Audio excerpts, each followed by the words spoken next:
호섬의 거꾸로 현세변, 현대 세계의 변화 그 두 번째 시간입니다. 이 시간에는 절대주의 국가의 등장과 과학과 사상의 발달이라는 주제로 절대주의 국가, 주로 유럽이 되겠죠. 유럽의 절대주의 국가들이 등장하게 된 배경과 특징, 그리고 각각의 대표적인 인물들은 누가 있는가 살펴보도록 하고요. 그 다음에 과학혁명과 계몽사상과 같은 이런 과학과 사상의 발달 과정에 대해서 살펴보는 시간을 갖도록 하겠습니다. 유럽 사회는 르네상스와 종교개혁 그리고 신학로 개척 등의 영향으로 빠르게 변화합니다. 이러한 변혁과 더불어 16세기경부터 국왕을 중심으로 하는 통일국가를 형성하고 적극적인 해외 팽창을 시도하죠. 이러한 시대를 절대주의 시대, 절대주의 국가 시대 또는 절대왕정이라고 부르죠. 절대왕정이라는 말 뜻 그대로 왕이 아무런 제약받지 않고 전권을 행사하면서 국가를 통치하는 형태를 말합니다. 이러한 절대주의 국가가 되려면 어떻게 해야 될까요? 왕은 강력한 군대를 가지고 있어야 되겠고 전 국토를 효율적으로 통치할 수 있는 중앙 집권 통치 체제를 만들어야 되겠죠. 원래 유럽 사회는 중세 시대까지만 해도 봉건 영주들이 지방을 나누어서 다스리고 있는 지방 분권적인 나라였지 않습니까? 봉건 귀족들의 힘이 셌던 나라죠. 그런 중세 봉건 국가가 이제 근대 국민 국가로 민주주의 국가, 백성들이 주인이 되는 민주국가로 근대국가로 가는 그 과정, 그 중간 과도기에 등장했던 게 바로 이 절대주의입니다. 그래서 봉건 귀족과 신흥 상인 계층 사이의 대립을 조장하면서 그걸 또 그 대립을 이제 뭐 생겼으니까 이걸 조정을 해야겠죠. 이 조정을 왕이 하는 거죠. 그러면서 강력한 왕권을 유지할 수 있었던 겁니다. 당연히 이렇게 이 절대주의 시대의 유럽 군주들은 국내에서 끊임없이 전쟁이 일어나고 나라 밖에서 뭐 왕위 계승 전쟁이니 또는 뭐 이렇게 식민지 확보니 하면서 끊임없이 전쟁을 하게 됩니다. 그러려면 뭐가 필요하겠습니까? 군대가 필요하죠. 그래서 갑자기 전쟁할 때만 모집되는 게 아니라 항상 준비된 군대가 필요합니다. 근데 이러한 군대를 유지하려면 뭐가 들어갑니까? 엄청난 돈이 들어가죠. 이 돈은 결국 백성들에게 국민들에게 세금으로 걷어들이거나 시민들에게 지원을 받아야 됩니다. 그러려면 돈을 거둘 수 있는 재정 기구가 만들어져야 되겠죠. 재무 관료들이 확보가 돼야 되겠죠. 행정 이렇게 하기 위해서는 관료 제도가 정비되고 행정 조직이 체계화돼야 되는 겁니다. 그래서 중앙 집권적인 통치 체제가 만들어질 수밖에 없죠. 거기에다 하나 더해서 왕이 이렇게 강력한 권력을 행사하려면 뭔가 명분이 있어야 될 거 아닙니까? 그래서 왕의 권위는 하늘로부터 받았다. 그래서 어떤 것도 왕권을 제한할 수 없다라는 논리를 주장해야 되는 거죠. 이게 바로 왕권 신수설. 왕권은 하늘로부터 받았다. 신으로부터 받았다. 그러니까 중세 시대는 신이 절대적인 건데 그 신이 왕을 찍었다. 이거 아니겠습니까? 그 다음에 이런 각국의 이런 절대 군주들은 재정 확보를 하고 해외 팽창, 식민지 건설을 적극적으로 나설 수밖에 없죠. 이렇게 하려면은 결국 중상주의 정책을 펼쳐야 됩니다. 상업을 중요시 여기는 중상주의 정책을 펼쳐야겠죠. 당시에는 생산 영역의 규모가 충분하지 않습니다. 그래서 생산보다는 상업과 무역 활동을 통해서 국가의 부를 증진시켜야 됩니다.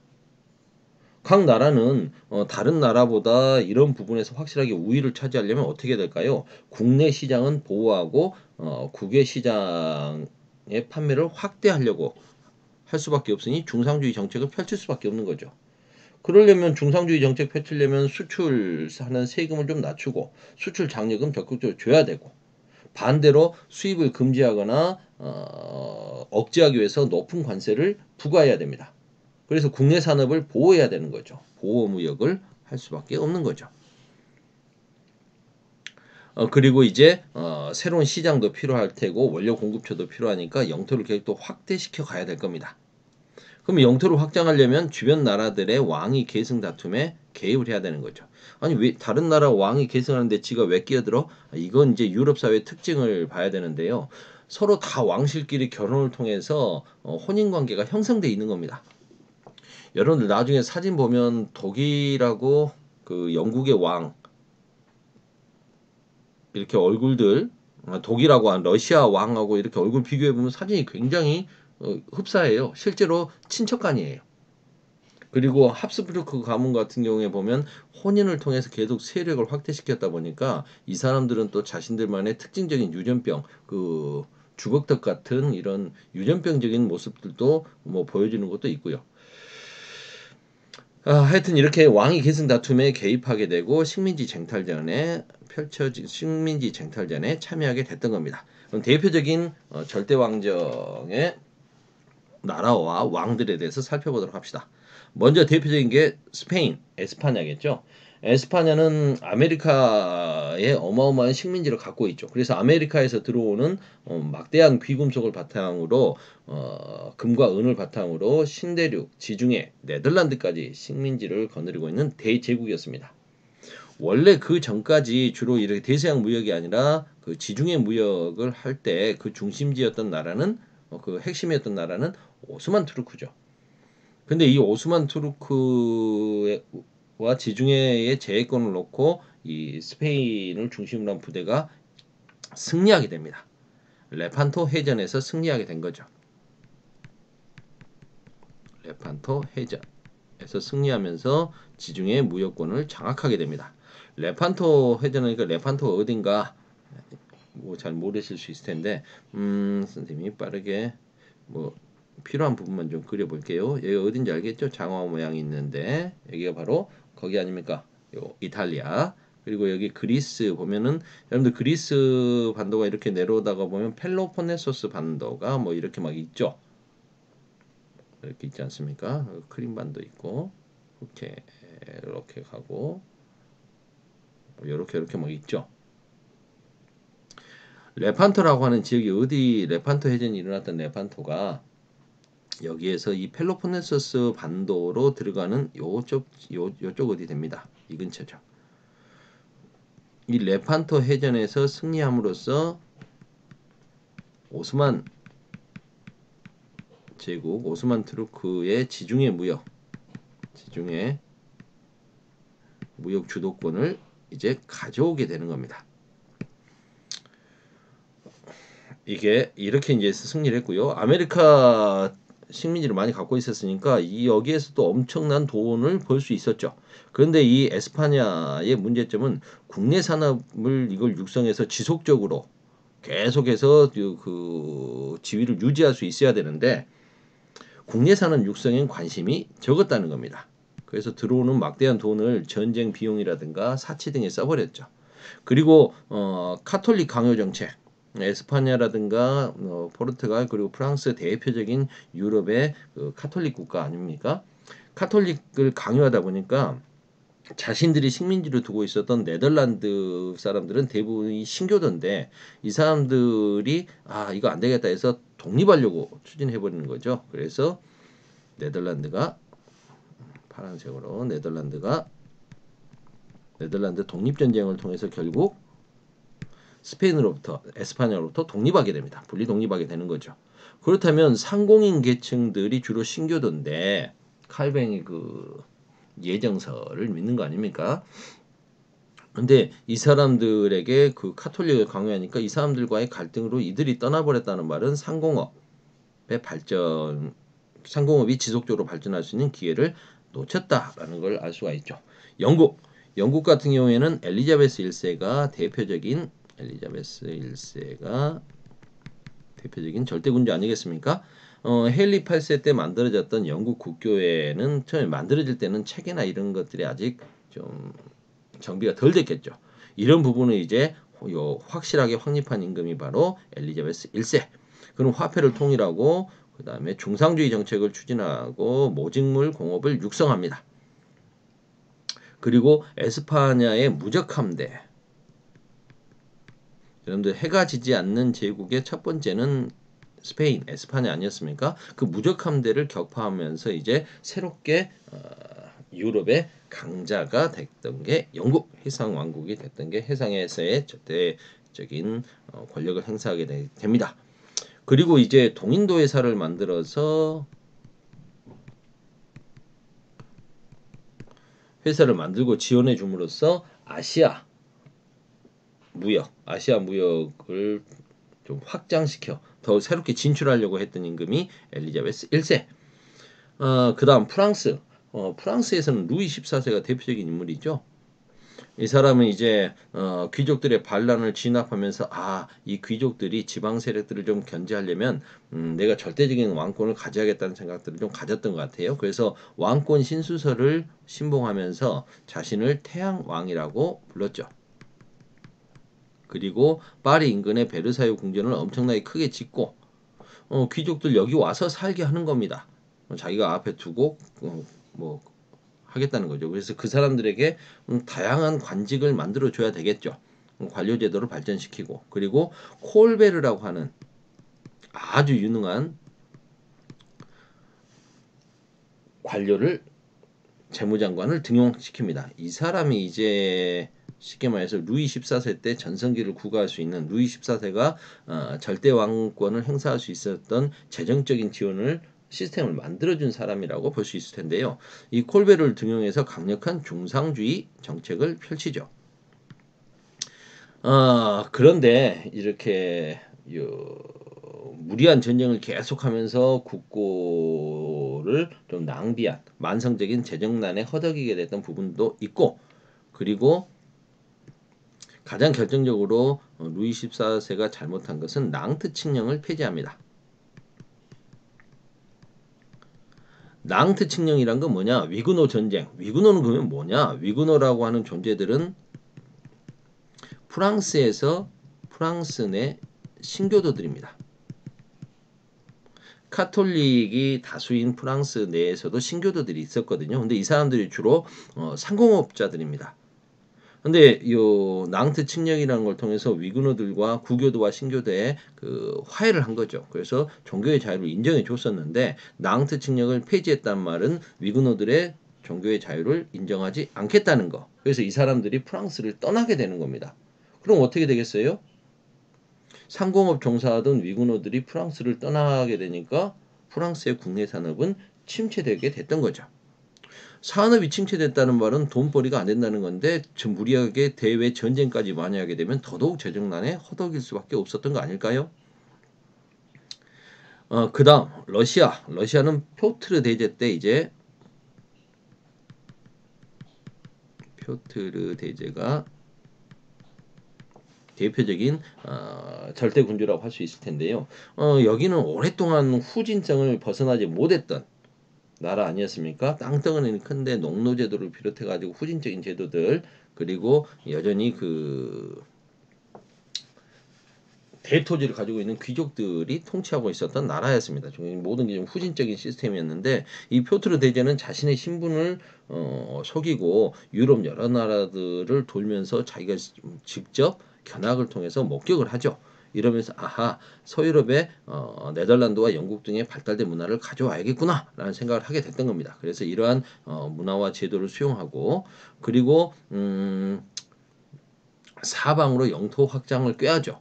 그래서 흑해 북부 지역으로 오스만 투르크 지역으로 남쪽으로도 진출하고 동쪽으로는 시베리아 끝으로 진출해서 청나라와 네르친스크 조약을 맺어서 아무르강 유역의 영토를 그 국경선을 확정짓고 그리고 북방전쟁이라고 하면 여러분들이 잘 모를 수가 있을 텐데 이게 지도를 통해서 좀 설명을 해주는 게 빠를 것 같네요.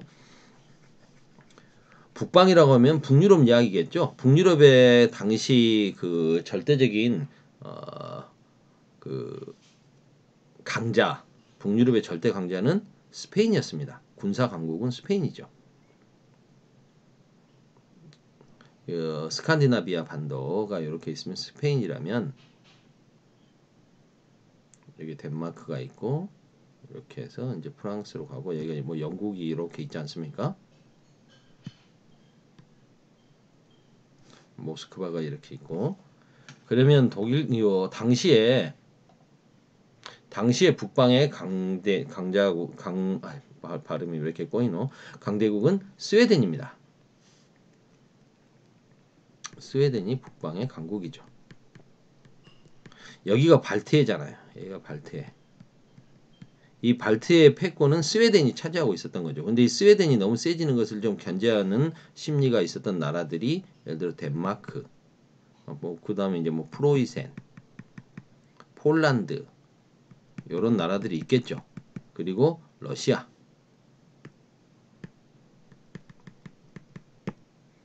근데 이 발트의 주도권을 놓고 이제 스웨덴하고 러시아가 전쟁을 펼치게 되는 겁니다.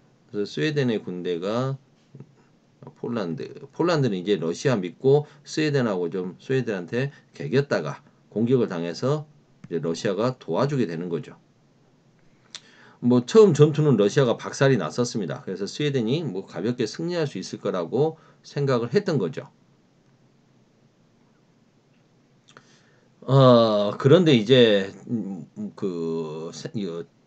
러시아를 쉽게 격파했던 스웨덴은 이제 뭐 폴란드로 눈길을 돌려서 폴란드 박살내러 갔는데 러시아가 빨리 좀 회복을 해버려 가지고 뭐 하여튼 이야기하면 길어지는데 결과적으로는 스웨덴이 지고 러시아가 승리하게 되는 겁니다. 그러면서 러시아는 이제 이곳에 이 발트해 쪽으로 새로운 도시를 하나 만들어 버리죠.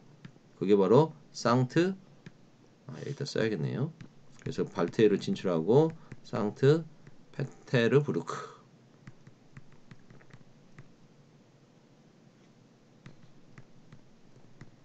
건설하게 됩니다. 그리고 이곳에 아예 수도를 이쪽으로 옮겨버리죠. 그리고 이제 이곳에 그 해군 기지도 만들고 전함을 건조해서 그 유명한 발틱 함대도 나중에 만들어서 뭐 러일 전쟁 때 발틱 함대 이야기 많이 나오지 않습니까? 이렇게 러시아가 절대주의 국가로 성장했다 하게 된다. 그리고 이제 독일 같은 경우에는 프리드리 2세라고 하는 분이 자기 아버지 뭐 비렐름 1세 그리고 그 밑에 이제 내려와서 아마 프리드리 2세일 텐데요. 오스트리아 왕위 계승 전쟁에 참여합니다. 뭐 오스트리아 왕위 계승 전쟁 이야기하려면 오스트리아를 먼저 이야기해야 되나요? 당시 30년 전쟁 뭐 거치고 뭐 베스트 팔렌조야 이런 이야기하면 완전 세계사 돼 버리는데요. 유럽에서 그래서 신성 로마 제국이 오스트리아 합스부르크 가문이 신성 로마 제국의 황제로서의 권위를 유지하고 있었는데 30년 전쟁 베스트 팔렌 조약 이후로 각 나라들이 각자 도생하게 됩니다. 그러면서 이 오스트리아 합스부르크 가문 신성 로마 제국은 굉장히 약화되죠, 권위가. 그러자 이제 여러 나라들이 그동안 신성 노바 제국의 권위에 도전하지 못하던 나라들이 이제 막 잽을 날려보는 겁니다. 그 대표적인 게 프로이센이고요. 그런데 그 무렵에 이제 오스트리아에서 그 사람이 칼을 6세인가 칼 8세인가 6세인가 될 텐데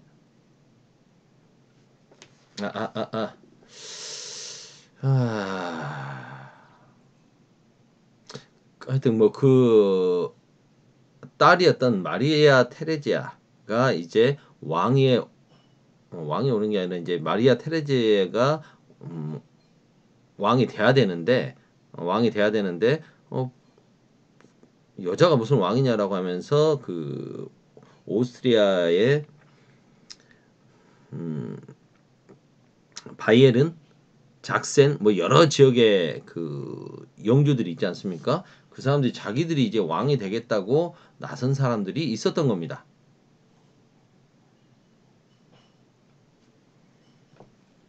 그래서 바이에른의 그 제후가 자기가 이제 왕이 되겠다라고 하니까 이제 이 오스트리아가 왕위 계승의 혼란 속에 들어가는 거죠. 그러자 이제 프리드리 2세 같은 경우에는 군대를 아예 보내는 거예요. 카를 6세의 딸인 마리아 테레지아가 왕이 올라야 되는데 바이에른 왕이 내가 왕 돼야 된다라고 하니까 프로이센이 개입한 거죠. 그러면서 내가 그러면 마리아 테레지아 너 왕위 계승 인정해 줄 테니까 슐레지안 땅 나 줘. 라고 하면서 이 슐레지안 지역을 사실상 먼저 군대를 보내서 점령하게 됩니다. 뭐 옥신각신 하다가 이제 결국은 바이에른의 그 왕이 칼 7세라는 이름으로 오스트리아 황제가 돼요. 근데 이 사람이 또 빨리 죽어버리네.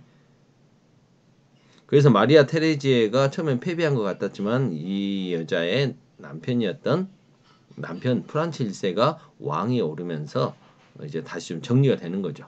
그런데 이제 사실상 이 프란츠 1세는 별 볼 일이 없었고 마리아 테레지에가 이제 여제다운 모습을 보여주면서 오스트리아의 계몽 군주 소리를 듣게 됐던 겁니다. 그래서 폴란드를 분할하는데 폴란드 분할에 그 러시아, 오스트리아, 프로이센 이 세 나라가 끼어들어서 폴란드를 나눠 먹어버리지 않습니까? 여기에도 참여하게 되고 그리고 그의 아들이었던 요제프 2세 때는 다시 이제 요 부분 다시 회복해야 되잖아요. 슬레지안 지역 뺏겼으니까 이 부분 확보하기 위해서 또 뭐 전쟁하고 뭐 복잡해집니다. 이런 모습들이 있었고요. 요제프 2세 같은 경우는 나름 개혁을 추진했지만 잘 안 됐고요. 프리드리 2세 프로이센 같은 경우에는 개혁 군주로서 좀 성공을 하게 되는데 시간이 20분이나 지났나. 너무 시간이 많이 가네. 자신을 국가 제일의 공복이라고 주장하면서 계몽군주를 자처하죠. 뭐 우리나라 지금 현재 대통령 같은 경우도 자기가 1호 대한민국의 1호 영업사원이 되겠다. 뭐 이런 이야기를 하는 것과 비슷한 맥락이라고 보시면 되겠습니다. 프리드리 2세는 국내 산업을 장려하고 종교적으로 관여 정책을 펼쳤다. 일단 여기까지 할게요. 20분이 넘었습니다. 죄송합니다. 15분에 끝냈어야 되는데 2강 2-1강 끝.